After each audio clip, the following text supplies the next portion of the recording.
Hello and welcome to this next episode of Black Moon Lilith with the beautiful Mikailah. Now, if you're listening on the podcast, I'm very excited to be able to have my podcast running now and you're listening to me and not seeing me. And that's a cool thing because you can listen to me as you drive home from work. But I don't have any intro or outro music at the moment because I am very technologically blah. So please bear with me while I get all of the intro and outro music happening. That will be happening definitely coming into 2021. But for now, I think the talking and the content means more than fluffy, sparkly bits anyway, to be completely honest with you. However, I know that it's a bit of an up level. So I'm loving that we can do these conversations, which are available to watch on YouTube, on my YouTube channel and on Mikailah's as well. And then, of course, Tiani Talks is the podcast, so you can listen to that anywhere. So now get ready to hear a lot more of Tiani talking to magical people like the beautiful Mikailah. And so we had such an incredible response to our talk last week, Mikailah. I've had so many messages, so many listens on the podcast. It's been really delightful, really, teaching people more about, especially women, but men too. We're going to touch on men today and how the Lilith archetype, especially maybe the toxic Lilith archetype, Mikailah's got a great story around that, how that can enter in the male through their own Lilith and through their own chart as well. There'd be some sort of level of submission, I suppose, with some males as well, Mikailah, like that submissive sort of energy where they allow the leaky woman in because of their own, they're not standing strong in their own Lilith too. So we can really dive into that. And we're just going to have a little bit of a play. We're going to, talk about some cool things today. We're recording this on the 18th of November. Again, we're still deep in Scorpio season. And of course, you can't make this shit up. Because you can't make anything up because the planets are everything. The sun today is exactly opposite that fixed star of Algol. And Algol is actually a Lilith star, a part of a Lilith trinity. So 26 degrees of Taurus is Algol. And, this is a part of Perseus, Medusa. It's a very demonistic, demon, sadistic, toxic fixed star, which, to be honest, scared me a little bit when I first read it because my Venus is 26 degrees Taurus. So it's an exact conjunction. However, I see the mysticism as well because Algol is also around taking wisdom and becoming your own god. There is madness, there is truth, and if you've ever met me, there's madness and there is truth. And me and Mikailah were just talking in a funny way because obviously Medusa has a part to do with this constellation in Perseus as well, and she's the hair, right? And we were just talking, I'm like, I'm sick of my hair, I get so sick of my hair. And then what were you saying, Mikailah? Oh, just that Lilith is associated with the wild, messy, uncoiffured hair. Like, it's always, for those of you that are listening on the podcast, we've got this wild, untamed hair, and that's a Lilith signature. She's wild and untamed, and Medusa and her wild Gorgon snake hair. And I always think awesome, beautiful creatures, whether you're male, female, non-binary, which is interesting, with the dreadlocks. That is so Medusa, hey, and how mainstream public can judge people on how they look, especially the dreadlocked ones, hey, the beautiful Medusa hair and Algol star in the decapitated head of Medusa is the binary star, the twinkling eye of Medusa. Yes, because so Algol is really bright in the sky, isn't? Yeah, he is extremely bright. So he's the blinking eye of Medusa, yeah? Well, it is the blinking eye of Medusa, the Algol star. So I only know a little bit about it, but the energy that you feel with the magic and the mysticism to really really transform and regenerate with that serpentine blood. You know how we spoke about the regeneration of the blood?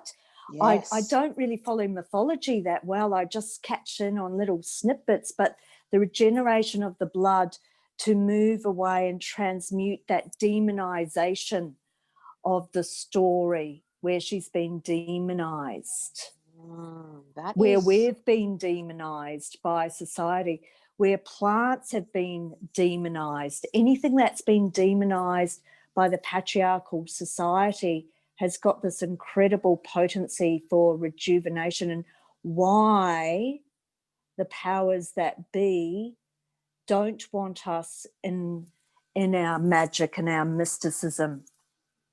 They're creating the fear around these potent Black Moon Lilith energies, hey? I love that. That's amazing. And so interesting about the dreadlocks being, connected to Medusa, of course. Like, I never put that together, of course, you magical woman. And I had dreadlocks in my 20s. Yeah, in my 20s. And now I'm fascinated to go, I'm going to go back and look at when I got them, like what was Medusa doing in the sky? Because I'm pretty sure my Medusa is 22 Pisces in the 6th, which makes sense because the 6 is everyday ritual routine. And I've never washed my hair. Like, I wash my hair every couple of weeks. I don't own a brush. I was just saying to Mikailah, I just bought a brush. And the only reason, if you're watching the video, is because I washed it because I'm going out tonight, because it's just been matted mess. And that's what my stepmom used to say. She was always like, just brush your hair. And I'd be like, no, I could never brush my hair growing up. So it's probably why my hair doesn't grow very quickly, because it's not been stimulated. Like, as a teenager,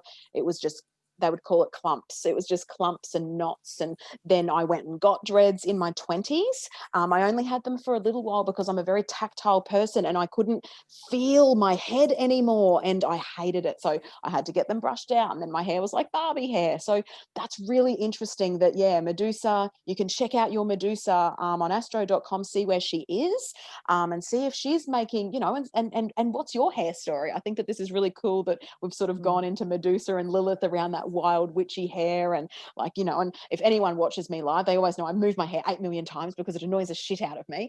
I've never been brave enough to shave it off, nor will I. I'm too Taurian and Libra rising for that. But so fascinating. I love that. And I love this regeneration of the blood as well. And yeah, and I think today it's just so powerful that the sun is exactly opposite Algol. Like, this is potent that we're going to, yes, we're not going to talk too much about him, but I just wanted to mention that he was a part of this Lilith star, this trilogy of Lilith as well, right? So wherever 26 degrees of Taurus is actually where that Algol star falls. And for me, it's in my 8th house, conjunct Venus. But funnily enough as well, there's this stellar Lilith where she reaches her height, which is also 18 degrees of Taurus, and my sun and Chiron are exactly 18 degrees of Taurus. So the Algol, Lilith, it's so like, it lands on me exactly. For me, asteroids, and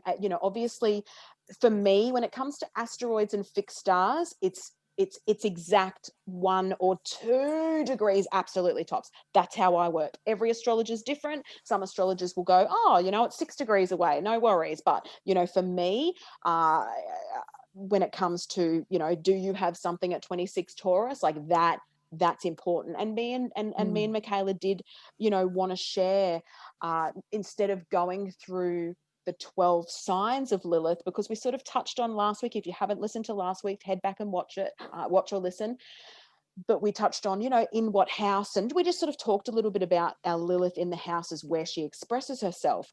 And I sort of said to Mikailah, should we do signs? And she's like, it just gets a bit, it's just rambling off. Aries, Taurus, we get that. But she's like, let's talk about if your Black Moon Lilith is actually conjunct something or making a strong aspect. So we're going to touch a little bit on that today. We're going to touch a little bit on the toxic part of Black Moon Lilith, and sort of that reclamation of that sort of emotional maturity and taking control of your own sexuality as well, which is, also a level of emotional maturity and harnessing the Black Moon Lilith. So I reckon we start there and let Mikailah share some of her great wisdom bombs around that. And also I wanted to touch on that, everyone, please be aware that we're touching on some very sensitive, controversial subjects here. And before you dive in, just be aware that we're limited by time in what we express in these segments, and we don't necessarily have the space to dive and unpack everything completely. So if there's any reactions or strong responses to what we say, just also keep in mind we can only touch on things in a particular way. And so please grant us that grace when you listen to us, because we're trying to do the best that we can in honouring everybody's story. And at the end of the day, it's not about shame or judgment. It's touching on extremely controversial subjects that have been taboo for thousands of years. And whatever is being played out in the collective now or individually ultimately comes from a place of wounding, where we were all separated. We were all driven and separated by fear of the patriarchal conditioning. So we all need to come back to this unification, each and every individual one of us. Absolutely bang on. Thank you for saying that. That's okay. It's because she's got Saturn conjunct her sun. So she's bringing in that beautiful, setting the tone. I love it. It's perfect. And I agree 1,000,000%. So the Lilith was always admonished for having wild hair and shamed for how she looked. And a lot of this goes back to how distracted we are by body image and conditioned by society on what is attraction and seduction. And I could almost cry at this point, because I'm sure we've all got our individual stories around poor body image, body dysmorphia, low self-esteem, lack of self-love, whether we've experienced ourselves, we know beautiful loved ones. We've all been touched and indoctrinated, and this is a strong Lilith story, hey? And even our attraction to the other, when we're in relationships, sometimes we can be absolutely empowered when we're by ourselves. Yet when we enter into relationship with another to receive love, and the old stories and narratives that get activated around being worthy, what is attraction to our partner, how do we feel about our image in the mirror, and also as we get older as well, because let's face it, it's all about the youthful sexualized energy. Glamorized, you use that word? Glamorized. So glamour magic, yes. Glamour magic. Scratch the surface, see what's a bit deeper. Quite often I say to people that are in toxic or disempowering relationships and they can't break that sexual magnetism, you know, there's a very strong sexual chemistry, I say close your eyes. Close your eyes and interact with the person by what they are saying and the energy vibe that they are putting out, rather than the glamour image that is being projected. And also working with the curse of sacred mirrors, where when we look in a mirror and we get a distorted image of who we really are, has always fascinated me for many, many years around this mirror, this physical mirror representation. I've journeyed a long, long time with this. It's a very old curse to break. I love this shit. This is so good. This is so good. Again, I could talk for hours. I won't. to me, it was a curse that was put on the sacred mirrors. And as we know, the glyph of Venus, because we bring in Venus, the glyph of Venus, the circle with the cross, is the sacred mirror of Hathor. And I feel as a witch that thousands of years ago, a curse was put on mirrors to distort us with our feminine image, our sensuality, our sexuality, our embodiment of who we are, beautifully encapsulated. However, how much energy and distraction from our power, our feminine strength, our energy and our capacity as women to change the world, but how many of us are so distorted and held as prisoners by our lack of self-worth around our body image. And it's a really, really hard one to break. Oh my God. It's huge. It is absolutely huge. And this is two Taurians talking too, right? Like two Taurus suns, Venus, the glyph. I love that you've just talked about that mirror curse, because holy shit, like, whoa, I'm sure everyone else is feeling the same thing right now. So bless your mirrors. Offer ritual and prayer and ceremony to your mirrors. I used to, when I traveled a lot in my 20s, every time I went into an airport, into the ladies' toilets and there was mirrors, I did a breaking of the curse on the mirror. So, and do it with any mirror that comes into your home, any mirror that your daughters or your sons look into, because they are so conditioned by social media. And we won't go into cosmetic surgery. We, like I said at the beginning, there's so much. This is Pandora's box. It is. It's so Pandora's box. And even and continuing, but if this is where we go for a little bit, it is a part of Lilith, which is why we're talking about it. Because I love how you were talking about like the Lilith part where we're shamed for what we look like, and now you go into this mirror curse and the magic because you're such a witch, and I love that about you. But I've also written down Neptune. Neptune is this glamorization, and the media, social media, everything that we see, and even for me, the mirror is Neptune. And I just was reading before that Neptune raped Medusa, right? And Pallas Athena was okay with it. So we've got this Neptunian illusion who raped Medusa. Who is that?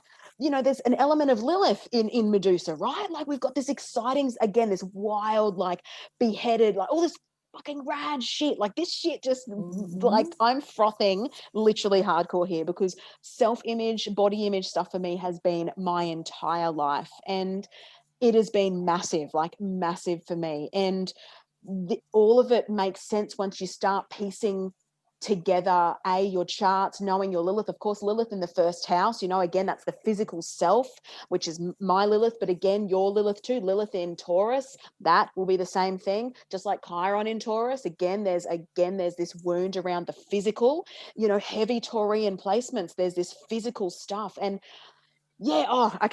amazing. I love the mirror thing. This is amazing stuff that you're talking about, Mikailah. Thank you. And I just want to say, awesome that you did the connection with Neptune and Venus, because Venus is personal love, personal empowerment or disempowerment with ourselves, whereas Neptune is the higher octave, the higher transpersonal love in its healthy expression. So any planet or sign has a healthy, functional, empowered expression. It also has shadow values associated with it, and we get to choose how to navigate this. We are the ones that are empowered to work with these stories, these planetary energies, these asteroids and sensitive points in our chart. And Neptune, the higher octave of Venus, just like Uranus, the higher octave of Mercury, Pluto, the higher octave of Mars. So yes, this is what happens with the planets. And Neptune, again, this all-encompassing illusion of media, glamour, Hollywood lies. That's Neptune. That's cosmetic surgery right there, right? It's cosmetic surgery. Yes, Venus then in the shadow goes and does the alterations, and this is mirror. This is the mirror. Mikailah has given us this insight, because for someone like, and again, and like Mikailah said, give us grace here. This isn't about shaming anyone who's done it. If you decide that that's what you want to do, I'm all for, you know what I am? I'm pro-choice. When people go, oh, vaccinate, vote Absolutely. vaccinate. I'm like, guess what I am? Do whatever the fuck you want. If you want to eat McDonald's, eat McDonald's. If you want to smoke marijuana, smoke marijuana. I don't care. It's actually not my life. Like, I don't care. So if you do something with your body, but what we're talking of is something deeper here, something that is steeped in, and the mirror stuff, this curse, I'm loving that, because that just really resonates with me. And I think very physical signs of natural beauty, like Taurus, you know, I'm not saying that Taurians would never have surgery, but for me, I would never, ever inject anything into my body that's not real. I mean, I just, for me personally, as a heavy stellium of Taurus and a stellium in Libra as well, I could just never do that. For me, I'm not like that. There's that toxicity, and I don't know if, you know, and that's still with my own body dysmorphia that I've been through, especially in my 20s. It was a lot heavier in my 20s. I'm journeying with that now. I mean, I'm fucking 40 next year. Holy motherfuck! What the hell? How did that happen? But you know, there's this level of embracing and yeah, I mean, I just want to, I'm shouting out to Taryn Brumfitt here, because she has that doco called Embrace. If you haven't watched it, it is absolutely amazing. It's my go-to. I'm all about, you know, I'm all about accepting what we have in the mirror that isn't cursed. Does that make sense? Because of what's deeper. Yes. And Tiani, I just want to reflect back to you and to everybody. It's very much pro-choice, pro-education, pro-empowerment for the individual. The reason why I'm just reflecting back to you, if I may, why you're talking about you adamantly will not have any toxins injected into your body, that is your Lilith energy that is standing up strong. Because remember, she does not want to transmute the toxins, ideally.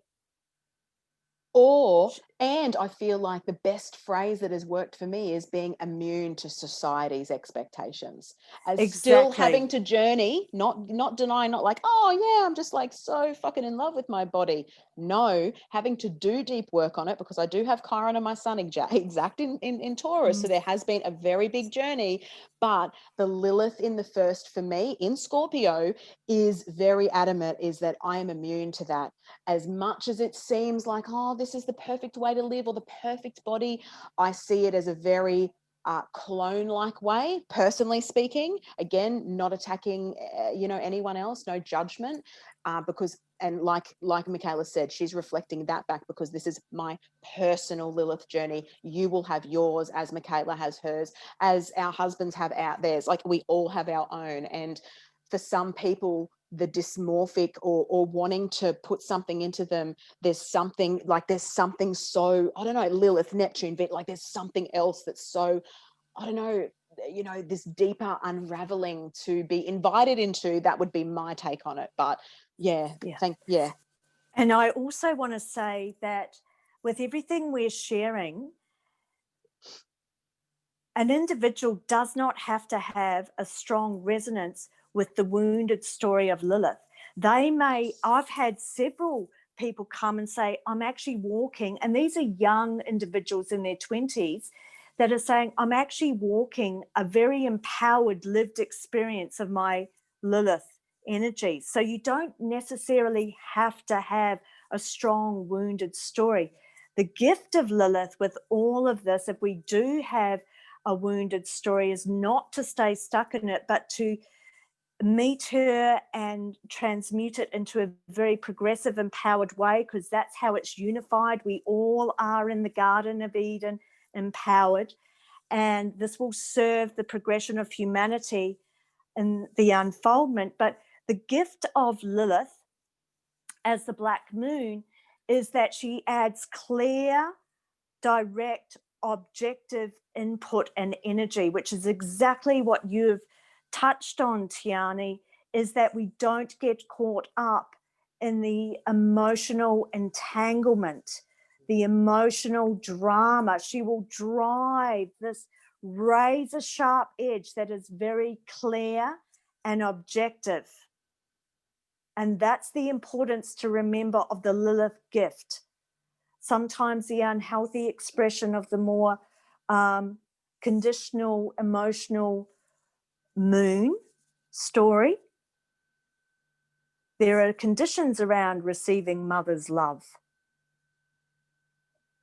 or family dynamics, family stories. Not for everybody. I'm just saying there's so many different ways in the kaleidoscope of how this works for the individual.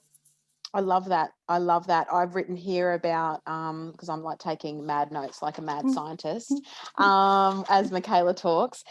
But this addiction to chaos, this addiction to the wound, like Mikailah said, and the addiction to the drama, right? Like it can be such a thing that women and men can get into, that this addiction, and I know that we're going to talk a little bit about that sort of, again, this sort of toxic power from the feminine that will sort of weave into as well. This sort of, me and Mikailah were talking before we jumped on, and she was talking about this edge, this fearful edge that women are afraid to go to. So they portray, or again maybe be addicted to the toxic feminine Lilith to gain the power, again the toxic power, and then that's what they project, right? Like it's just a wound being projected. It doesn't define them, and they haven't yet uncovered or transmuted, as you said, Mikailah, the way to transform their Lilith to be more empowered and emotionally stable, sexually stable,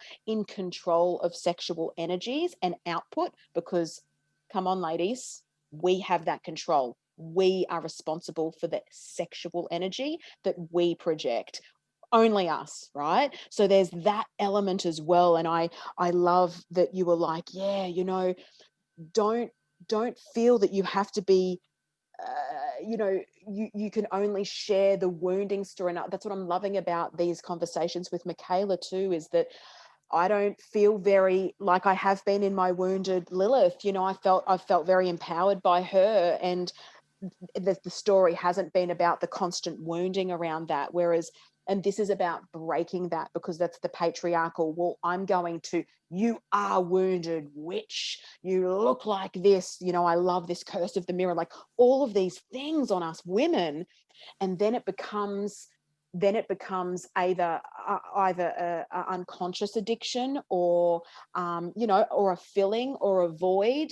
So, and that can be, you know, sex, attention from men, you know, oh, my twin flame is married, so I'm going to go and ruin a fucking marriage. Just your hot tip: your twin flame isn't someone who else is already married. Just saying. Let's not get caught in that fucking rabbit hole of lies. But you know, there's and that's a whole nother episode. But you know, there is this, you know, the illusion that the Neptune of twin flames. I've written about it in my book anyway. But yeah, you know, I think that again, there is this element of the turning inward, the reconnection to the Lilith, the power, the source, the great source, and letting go of that addiction to the drama and the wound, which is fucking like, that is where we embody the crone. And you know, I see Mikailah as that. Like, to me, Mikailah is just this, I love her so much. And you know, she just has this, there's this level of maturity around your own sexuality and your own Lilith story, no matter where she's come from. And Mikailah has her own Lilith story, and she's going to talk a bit more about that one on this episode too. So yes, it can have come from somewhere to evolve, and some people it's naturally, that's the way it's been most of their lives, whatever. But yeah, like, go into your Lilith story, and where if anywhere is there still this sort of toxic immaturity around your sexuality, or around your power, or around the attention that you seek, you know, those sorts of things. Like, I think that it's actually a really empowering question to ask if you're really honest with yourself around the answer. Thank you, Tiani. And I do have to say, I've got Saturn conjunct the Sun, which is getting stronger the older I get. So I'm currently in my Chiron return. And I want to say that with the curse of the mirrors, no one taught me that. No, I didn't learn that in a No. workshop. Mm-mm. Yeah. That was how she comes through me, as in comes to me to teach me, to show me the magic. And that's how she introduces herself to each individual. I find it's nothing to do about the mental intelligence, which we spoke about in the first episode. It's this deep trust in our intuition and our gut. And how do we meet her beyond the veils? Very Neptunian. How does she come through the veils to us? How do we open up a direct psychic hotline to Lilith in her very healed, healthy expression? It's like any shamanic work. When you call in your ancestors or your guides, you call in the healed, the well, the happy, the healthy aspects. It's using this laser sharp discernment when you work with magic and Lilith to be very clear, to connect in with the healed, empowered, healthy aspect through the veils. Yeah. Yeah. And that's, I'm sure, what both of us, our intention is with this work ultimately. For sure. Absolutely. And so let's just go that next layer of,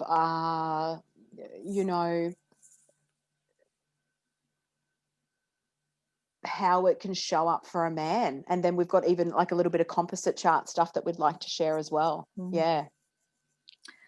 So and even just talking a little bit about the masculine Lilith, like how does Lilith show up for the masculine? Because this is about repressed feminine. And of course, is it that it was so patriarchal, man, harden up, don't cry? Is it more of an egoic thing, how Lilith expresses itself in a man's chart because it is a feminine energy? Or is it just the way they express their power? Like, I'd love to hear how she comes through in the masculine, and then also what he can attract from from that sort of woman. I'd love to hear that from you, Mikailah. So what I want to just touch on before I dive into that is, as a woman, I need to put a caveat in that when your toxic masculine story is triggered, be incredibly vigilant that you don't project your toxicity, your anger, your rage onto your partner, because you're not seeing your partner as an individual soul. You see him as a dumping ground for the rage of the unhealed Lilith energy. Hallelujah, sister. Hallelujah. Yeah, and I've actually done that. So I'm learning by my own life experiences, because this is a massive, massive collective story that's in our psyche. So I'm just trying to give you some tidbits there that I've learned by my own mistakes as well. This projection and this volatility and this poison that can get projected onto, whether it's your masculine romantic partner or your partner, biological sex. It's not really about that, but in this example it is, because we're so furious at the patriarchal conditioning. We don't see our beloved's face, we don't see their individual soul, we just see them as a dumping ground, and hell hath no fury, hey, if they come within our vicinity, if we're in that place. Very much so. This is where we need to refine and mature. And it is a process. We're all learning this. We're all in this together, hey? We are all in this together. All us beautiful creatures are learning to be in this together, to heal her, all of us. Yes. So I've only looked at a few men's charts and listened to their own story, and my heart really goes out. It's hard enough for us, let alone the masculine finding their place. Yeah. And we all have the inner feminine, the inner masculine, and we all have and can choose toxic expressions of that. So I have come across men with very interesting Black Moon Lilith placements, conjunct Venus for some. The ones that I've looked at that have been in the 8th house. So we've talked about the 8th house. You might want to share your reflection on that as well. I'm just talking about her in respect to being conjunct Venus is that these men, and it can be generational conditioning, which is what you touched on. We do have generational conditioning depending on the age, is that, and how we've been conditioned, social constructivism, our upbringing, our family of origin around, this is where I've seen the distortion of, in a way, being respectful to women traditionally, but then not standing up for themselves when they meet that very strong, toxic, projective, aggressive, physically abusive energy. And I know it runs on both sides, but I'm saying there's usually a power over, a power dynamic within relationships. And some men have experienced, unfortunately, the very unhealthy, toxic energy in their female partners. Yeah. And what do they do with that? And are you saying that some of the men that have experienced this have Lilith conjunct Venus, and maybe Lilith conjunct the moon? There's that element of the female wounding, so to speak, right? Yes. Yep. Okay. And predominantly placed in the 8th house. Now, again, you don't have to have that story associated with the 8th house. So don't jump in and think, oh my God, if my partner's got it in the 8th house. Yeah. That 8th house, would you like to dive into the 8th house? Because you're an 8th house woman and you just share the energetics of it so brilliantly. Well, also, I just want to quickly say too, is that wherever your man's Lilith is, I think that that's something to take note of. Like, I'm just looking at my husband's now. His is conjunct his sun in the 6th in Capricorn. I don't know. I feel like then there is this element of, it plays out in the ritual, in the routine. You're going to see how it plays out. So this is what Mikailah's saying. In the 8th house, it's going to play out in dark magic. So it's not saying that this is everyone's point of call. Just because your partner might have Lilith there doesn't mean that you're a dark woman or that you're abusive or toxic or whatever. I mean, Lilith in Scorpio, which I have in the 1st, not like we can't just say, it's the same. Like, yes, the 8th house, is conducive to Scorpio, those occult like energies, the darkness, it is, us 8th houses, we see without our eyes, we feel without our eyes. That's just our sensory, that's the way we are. So I think that a Lilith in possibly a Lilith in very similar to what you've just said, I really like that. Let's look at where it is. So the woman could bring magic, but there could be, but you've got to look at the 8th house too. That's sex, right? So that's sexual energy. Like, literally the 8th house is sex. I mean, traditional astrology, it says the 5th house is, but I actually say that the 5th house is flirty sex, fun sex, romantic. Oh, I had a one night stand, right? Like, that's 5th house. If you meet, if there's a guy that you're hitting on, he's got a stellium in his 5th house, he might be a little bit of a player. Just going to put that out there. Not always, not every story, but the 5th house is fun sex, partying, drinking, recreational sex, one night stand sex. I don't have anything in my 5th house. I've never had a one night stand in my entire life. I can't do that, but I've got stellium in my 8th house, lots of planets. And for me, that sexual chemistry and energy, it's more than sex, it's merging. So of course, the Lilith and the 8th house energy can be very much that merging of ethereal stuff. Like, it's sex in outer space even, you've got maybe women doing magic that's like hooking in to the man over there and stuff like that. This is the deeper part of, and the darker part, I must say. I'm not saying this is always it, but this can be the deeper, darker, unhealed, wounded. And that's what we're talking about when we sort of go on these tangents. It's not, this is everyone. It's just the dark, unhealed, wounded, especially 8th house. So yeah. And also this is where the individual, whether you're man or woman, but in the man's chart, he's got this deep fascination with the dark, mysterious, magical witch energy, but she's got that edge. So, the sexual magnetism, the very dark, occult, magical, high ceremonial energy, but also the very dark, destructive. But then we have creation and destructive. It's the vital energy, life force. Maybe the individual, instead of projecting that out to attract that type of person in, remember there's always shadow values and healthy expressions, needs to journey deep, go on a shamanic journey, and meet that Black Moon Lilith in your own chart. Because once you meet her, man or woman, and integrate it into yourself, you will not be seeking her externally. Yeah, love that. There's some aspect that you're attracting in that you need to look at. Maybe it's a case of standing up and going, no. And this is the hand, the asteroid of Lilith, no. And we've probably all done this at some point, stood up and said, actually, no, I'm not attracting in a toxic, unhealthy relationship anymore, or those qualities or traits in a partner.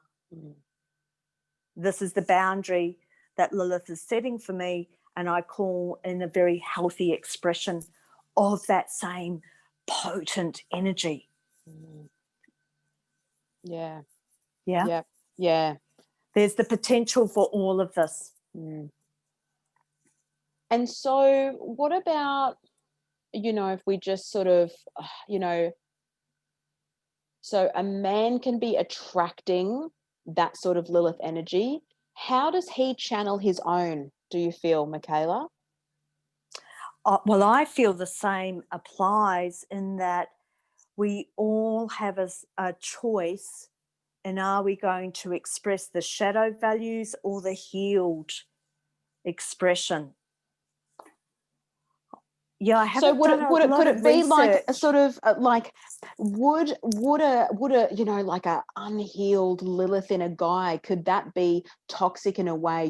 Those very, I mean, yes, we can look at Mars and we can look at so many other things, but if we're just sort of talking Lilith, I mean, Lilith, Adam banished Lilith, so he had the power. So then Lilith is in the man's chart, right? So there can be this sort of like overbearing, over egoic way, like it could fling that way, like the guy just has no level of connection to his own sense of feminine, and like, there's this element of like, I would never allow that to happen to me. Like it's his own rage, like I am that enraged man, right? Like that's sort of how I'm seeing a very unhealthy Lilith play out in a guy, in a man, is that enraging man.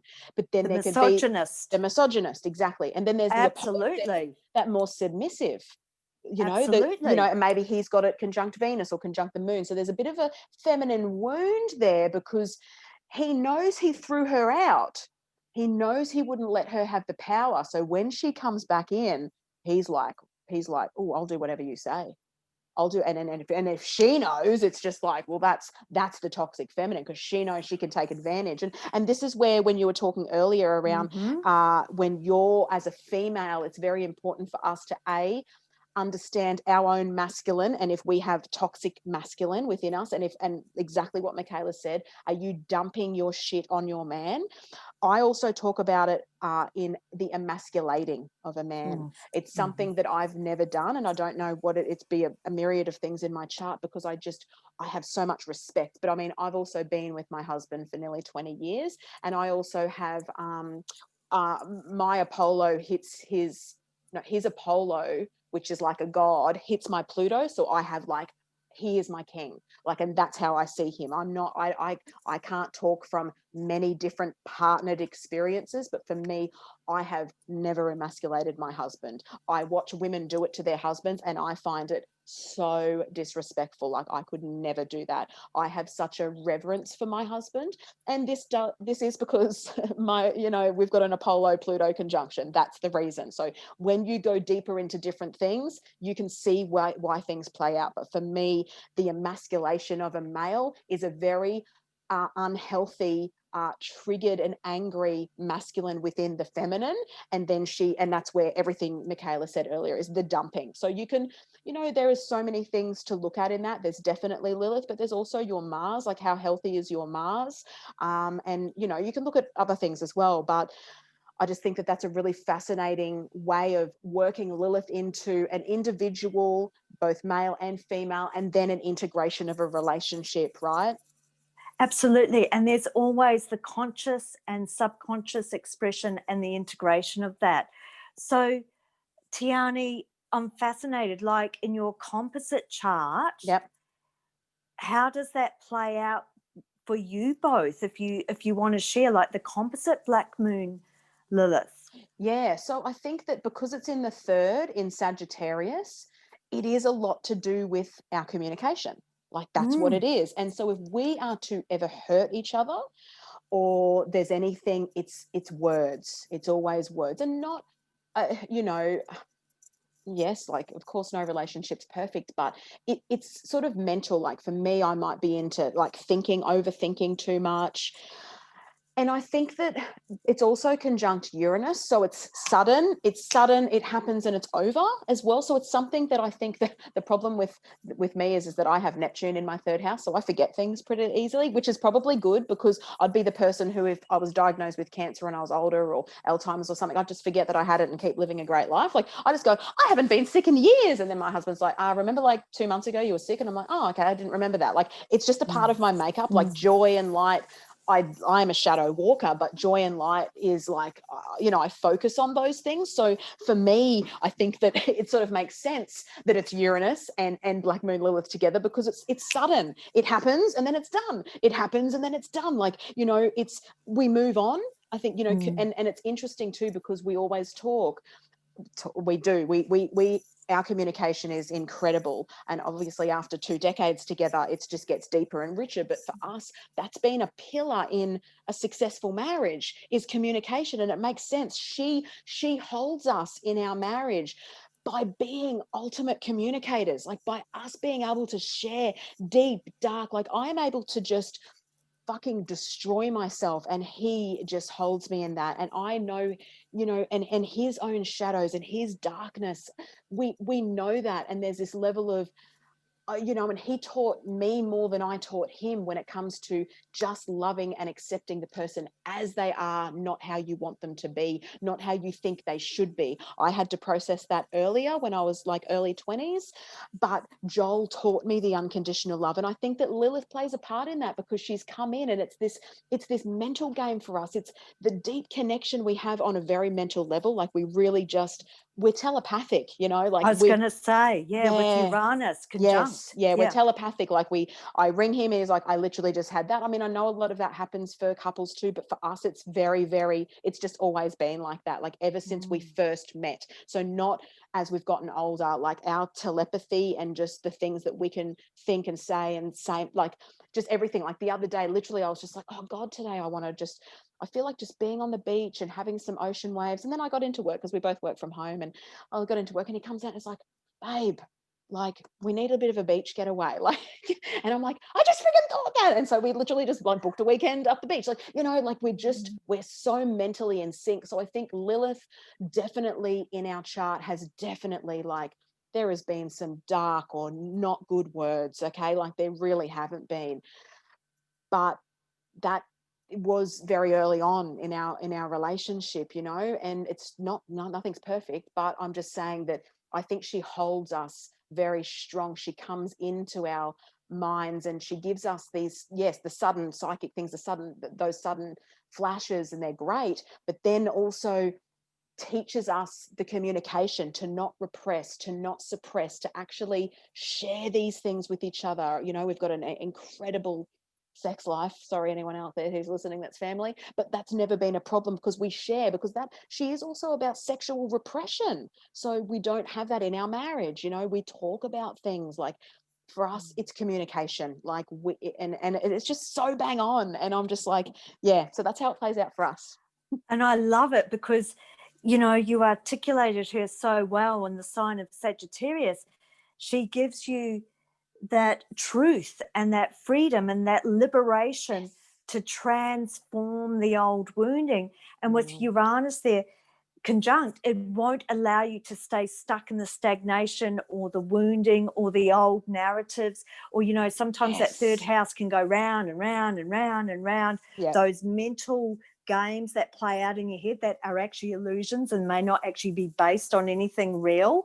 You think you heard them say something, and then you put it through your own personal filtration system, activated by an old wounded story or trigger, and then suddenly, kapow, we're in this Exactly. very dark emotional landscape. But Yes. she comes through and cuts through to the truth for you, because you communicate rightly, wrongly, whatever the words are said, but she cuts through laser sharp to the truth, and then liberates you with Uranus. You will never stay down, enslaved, That is or like captured in that old narrative or story, or imprisoned. yes, and She you have will just always nailed liberate it. you into the Yes. awakening consciousness, that progressive movement. And I would imagine that you're in such a committed, dedicated, devoted relationship over the decades that you must give each other the freedom and the space to be yourselves. Very much so. She teaches you. Yeah, and Love it. you've nailed it even better than I have. Like, I love that. I love hearing those interpretations to teach me more, because what you've said about the loops and the things like that, absolutely, especially at the beginning when we're both early, we've been through so much in 20 years, 3 of our parents have died, we've lost a baby, all the things, like we've been through so much. And back in the early days, like the loops of things that could come up, and because I do a lot of work on myself with my psychologist and stuff, it's those old wounds and those old triggers. And I remember my psychologist, I had a story going on, and she's just like, but what you're saying in your mind is actually not the truth, and it's not what he's saying. You just keep telling yourself that. You need to drop that. And immediately I could drop it. I'm not someone who does, because I've got a Mercury Gemini too, so I'm quite a flexible, malleable sort of mind. And I was like, yeah, exactly. Like, he isn't saying that. And I think that that's a very interesting point that you've made too, is that sometimes, and we can say this for anyone, but yes, for us in our composite, is you're hearing things that aren't actually happening, giving them your own filtration, and going over that loop, which is always, of course, from an element of old wounding and all those sorts of things, right? So it's so empowering. And yeah, you're absolutely right. We do not get stuck there often. And it's, the way it's very evolving, and it's very awakening, and it's very liberating. You're so on. And yeah, we are both very much about the freedom as well. Like, we've got that, our composite Uranus is 0 degrees, 0 Sag. So just like, whoa, like, and we're both very much about, I'm me, you're you, and we choose to be with one another, like, we're not codependent. It's not any of that sort of stuff. So yeah, great. Thank you for your interpretation of that, Mikailah. It's amazing. Thank you. And I always feel that when Lilith was exiled and banished out to the desert by the patriarchal fathers, she left Adam rather than subject herself to someone else's values and principles that didn't align with her. Now, I'm not talking about cosmologies or belief systems or opinions. I'm talking about values, principles, very Venusian, yeah? And she went out to the desert. I always feel that, and I have heard this interpretation before, this contemporary interpretation, that it was out in the desert that she met her shamanic lover and true equal partner. And I would imagine both of you hold each other in that space where you might also challenge and question each other's belief systems or cosmologies, or no, I don't agree with that, or, but ultimately underneath, the equality and the partnership and the dedication and the commitment to each other, because you're aligned in truth with your values and your principles. That is bang on, Mikailah. Absolutely bang on. Absolutely bang on. And we're both very, very passionate people. So as humble and as quiet as Joel is as a person, he's passionate, he's strong. He's, and our values are very, very strong for us too. I mean, I've got Uranus in my second house. He's got Mars in his second. So, like, there's strong values for both of us individually, and then together. Let me have a look at what we've got in our second together. That would be interesting. But I want to also hear about your composite too. So in our second, we've got a stellium in our second. We've got in our composite, we've got Saturn 12 Libra, Jupiter 18 Libra, and Pluto 24 Libra, stellium in the second. So that just shows that values exactly, I mean, this is without Mikailah even knowing, like, this is how rad she is. So that we have, it's the core values that we have that surpass anything else, the differences and things, because you've got to be different, you know. Like, I think I love synastry, you know. I love composite, but I love synastry too. And I love if there's some hard aspects in there, because that gives some depth and some oomph and some passion. And I've read synastry charts for years. They've both got Venus in the same sign, both got Mercury in the same. I'm just like, look, it's beautiful, but fuck, is it a bit boring? Because he disagrees with everything you say. Like, you can do whatever you want, and he'll go, whatever you want. And I'm like, oh. And I learned early on that I had a Cancerian guy before I met Joel. Joel's a Capricorn. He does have a Cancer rising, but I had a Cancerian man, and there was an ivory tower. He had me at the top of it, his stairs, and he just adored me. I mean, I think the Lilith for me, I've had a lot of men just adore, like, I haven't been with a lot of men, but they've just adored me, right? And I don't like the clingy masculine. So when my ex-partner was just, oh, anything for you, yeah, whatever you want, I was like, this is boring, you know. And we had beautiful synastry. Everything was magical. Our sun and moon was conjunct and all the things. But me and Joel have these edges, and they're different. They're polarizing. And that is what it lasts for 20 years. And I mean, we've got to remember that, you know, love, Liz Green says, love can overcome any karma in the chart. And I do believe that, you know, just because there's very harmonious synastry or composite between two people doesn't necessarily mean they'll be together forever. Hard aspects and interesting composite stuff too can really show a longevity in a marriage and relationship. So don't get caught up if, you know, these two signs don't match up, because guess what? It adds a layer of depth that you won't find if it's just too easy, if that makes sense. Absolutely. And I love that tension and friction, because it keeps things alive. That's where the passion and the vitality is. And you know, I'm in a fairly new but committed relationship over the last year that's getting stronger and stronger. And we did check out each other's charts before we got together. I can't help but. And we've got strong Aries aspect. And I always find it fascinating, the projection of outside people that said, oh, you're very different, you're individuals. And my reaction is, well, that's a great thing, you know, that's awesome. I love it. I'm exactly the same as you. Why would you want to be exactly the same or have it too composed or too easy? I like that friction. And someone, a dear friend, said to me the other day, you know, the sign of a true relationship, the first time you have to stand up to your partner and say no to something they've suggested or where you want to say no, how do they react in that moment? And that's a great one to go by. How does your partner receive you the first time you stand up and say no? And that is so good. That's like, just, I'm cracking up here, because it's pretty much until I met Joel, any guy I was with or anything, yes, yes, yes, yes, yes. I didn't hear no. And when we first got together, because we were only like 19 and 20 or something when we first got together, or maybe I was 20, or 20 and 19. Yeah, I was 20, he was 19. I was like, oh, you know, because I'm so used to being the boss and getting my own way, always getting my own way. The guy will always say yes to me. And I was like, oh, we're going to do this today and do this today. He just literally looked at me and goes, nah. I'm like, what's this no you say? Like, what's this word? I've never heard this word before. He's like, no, I don't feel like it. I'm like, yeah, but that's what I want to do. And he's like, no.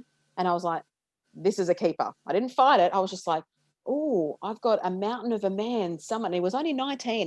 He's always been like a Buddha. He's wise as, but I was Capricorn, just like, hey? Capricorn, exactly. Yeah. Yep. And just so wise. And I was just like, oh, and my IC is Capricorn. So his sun hits my IC. So of course I feel very at home with him. But the fact in the home. yes, exactly. And the fact of it is, though, is that when he said no, I was like, taken aback, but then really turned on. I'm like, someone's actually saying no to me. Like, I'm not used to this. I want a guy with balls, not an aggressive guy, not an egotistical guy. And Joel is none of those things. He's one of the most humble, accepting humans you'll ever meet, very wise, not that typical machoistic sort of, he had a Maori mother, so there was no way that she was raising a fucking guy like that. But, you know, but strong in himself. He's got an Aries moon, you know, strong in himself. And I was just like, finally, I've been told no. And I think that that is a great question is, how is the relationship when you say no? Very, very, and friendships. very good. Yeah, and friendships. Yeah. And I love it. It sounds like, and you would know, he is the Shiva to your Shakti. Yes. He holds that strong container, but with really healthy boundaries. Every relationship's going to have its ups and downs and challenges and tensions and disagreements. That's how we grow. Exactly. It's just the way that it is. But finding Black Moon Lilith in your composite is fascinating when you look at, no matter how long you've been together, how did you meet? Yeah, so share your journey. So with my beautiful partner now, who, it was interesting, managed to get through to me in a phone call. We've got South Node in Gemini, and he must have known I knew there was someone coming. He knew too, and it was through the communication that we met, through the phone rather than visual representation. And he captivated me with his conversation. I've got Venus, Mars and Gemini. Hello, you know. Yeah. And she needs a good bloody convo. Yeah. But he's very direct with Mercury and Aries, and I've got, you know, lots of Gemini, so I go all over the shop, and he's just very clear and direct. Just give me a straight answer, yes or no. So our Black Moon Lilith and our composite, the mean is 1 degree Cancer, but the true is 8 degrees Cancer in the 12th house. So we felt each other coming. And we connected beyond the veils. And the most important thing was that individually, we have got this incredible, deep love for the mother, Black Moon Lilith in Cancer. She goes beyond the personal love. This is our individual and our partnership with the service and the work that we're here to do, because Black Moon Lilith conjunct the South Node. We've got North Node and Sagittarius in the 6th house. We're here to educate, and through our everyday 6th house ritual and ceremony and service to the work that we do, we're individuals, but we bring through this magic and mystery of the 12th house in connection to the Great Mother. This is her. He's an earth warrior. I'm a star witch. And this has been our connection. We've got a Cancer rising composite chart. Moon and Taurus. Moon and Taurus conjunct the Sun and Taurus in the 10th, up at the mid-heaven point. And our Venus, composite Venus, is in Gemini. So, you know, we still challenge each other. And yeah, I'd be interesting on your reflection of a composite Black Moon Lilith and Cancer in the 12th, very watery, because I would love your reflection, because when it's our own, it's very hard sometimes to see it objectively. Hey? Yeah. And I think that with anything in the 12th, like, there's deeper work to be done, because there's the because I mean, we've got to remember the 12th house is the blinding sunrise, so it's hard to see sometimes. So for both of you to see the collective repression and then healing and then healing that's going to be really quite powerful. I mean, I know that you've been together for 12 months, and so that's sort of that will be a beautiful journey. But it's this, I think that through meditation, through yoga, and of course through nature. I mean, the 12th house is Pisces ruled for you guys. You know, it's in Cancer, even though Cancer is your rising.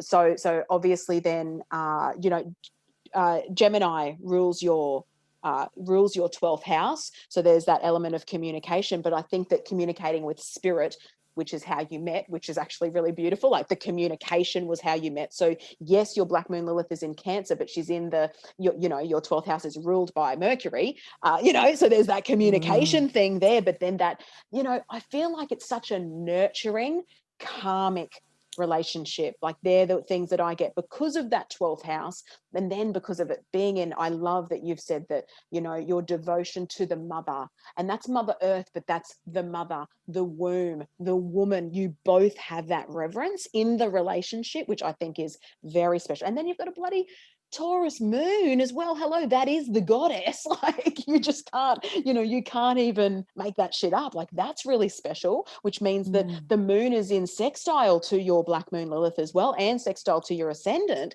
So they're talking to each other really well. Like you guys are feeling something that is otherworldly. You're feeling something, and that's where in your unraveling, as you continue your relationship together, whatever's hidden or repressed, you're both going to, you're going to both, you're going to feel it first because of the Cancer and the Pisces, but it's going to be like this excavation, nearly not 8th housey, but a bit similar because it's still in the 12th house. It's still hidden. It's still on that subatomic level, like surfacing. And because you're both awake humans, like it's going to probably already surface, so you can see where it plays out and able to heal that for one another. That's what I feel too. It's like a very big healing for both of you as well. It is incredible reflection, and there's that picking up from where we left off. Yes, because it's karmic, because it's 12th house. It's karmic, absolutely. Feeling that, and strong individual connection to spirit. And see, I think this is so important, and you've reflected on that in your relationship as well, not getting entangled in codependency. Individuality, individual expressions is so, so important. And in karmic relationships, you don't always want to have so many connection points. It's like sometimes it's nice to clean the slate, to move forward with where we are now, hey, to be aware and individually owning our own journeys, and then coming together in unity and conscious relationships is so important.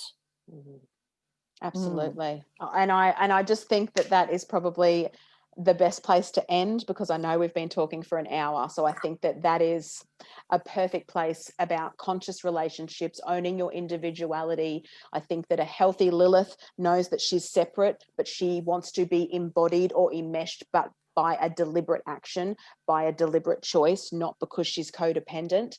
An unhealthy Lilith is that codependent, the projection, the toxic, the drawing in, or the dumping on the masculine.